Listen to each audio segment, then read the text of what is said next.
ਨਜ਼ਮ ਕਸ਼ਮੀਰ ਦੀ ਇੱਕ ਬੇਬਸ ਮਾਂ ਦੀ ਸਦਾ ਹੈ, ਜਿਸ ਦਾ ਨਾਮ ਹੈ ਕਸ਼ਮੀਰ ਦੀ ਮਾਂ। ਆਓ ਵੇਖੀਏ ਜੀ। ਵੇ ਲੋਕੋ, ਮੈਂ ਕਸ਼ਮੀਰ ਦੀ ਇੱਕ ਬੇਬਸ ਮਾਂ ਹਾਂ, ਜਿਹੜੀ ਤੁਹਾਡੇ ਅੱਗੇ ਦਿਲ ਦੀ ਸਦਾ ਲੈ ਕੇ ਆਈ ਹਾਂ। ਵੇ ਮੈਂ ਕੀ ਦੱਸਾਂ ਕਿਨੂੰ ਕਿਨੂੰ ਫਰਿਆਦ ਸੁਣਾਨੀ ਆ, ਜਦੋਂ ਘਰੋਂ ਬਾਹਰ ਨਿਕਲਾਂ ਪਈ ਘਬਰਾਨੀ ਆ। ਵੇ ਦੱਸ ਤੇ ਸਹੀ ਮੇਥੇ ਹੋਰ ਕਿੰਨੇ ਜ਼ੁਲਮ ਹੋਣਗੇ, ਕਦੋਂ ਤੱਕ ਮੇਰੇ ਬੇਬਸ ਬੱਚੇ ਭੁੱਖੇ ਸੌਣਗੇ।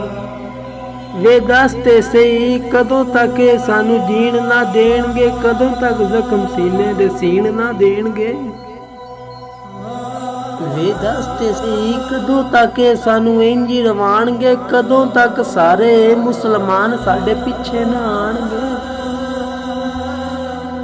ਵੇ ਦੱਸ ਤੇ ਸਹੀ ਕਦੋਂ ਤੱਕ ਅਸੀਂ ਖੁੱਲ ਕੇ ਨਾ ਹੱਸਾਂਗੇ, ਕਦੋਂ ਤੱਕ ਜ਼ਾਲਮਾਂ ਦੇ ਜ਼ੁਲਮਾਂ ਵਿੱਚ ਵਸਾਂਗੇ।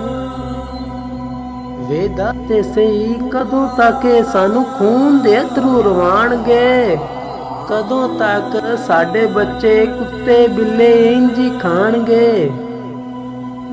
ਵੇ ਦੱਸ ਤੇ ਸਹੀ ਮੁਜਾਹਿਦ ਕਦੋਂ ਤੱਕ ਤੂੰ ਇੰਝ ਸਾਡੀ ਅਰਜ਼ਾਂ ਚਾਹਵੇਂਗਾ, ਕਦੋਂ ਤੱਕ ਸਾਨੂੰ ਸਾਡੀ ਮੰਜ਼ਿਲ ਤੀਕ ਪੜਾਵੇਂਗਾ।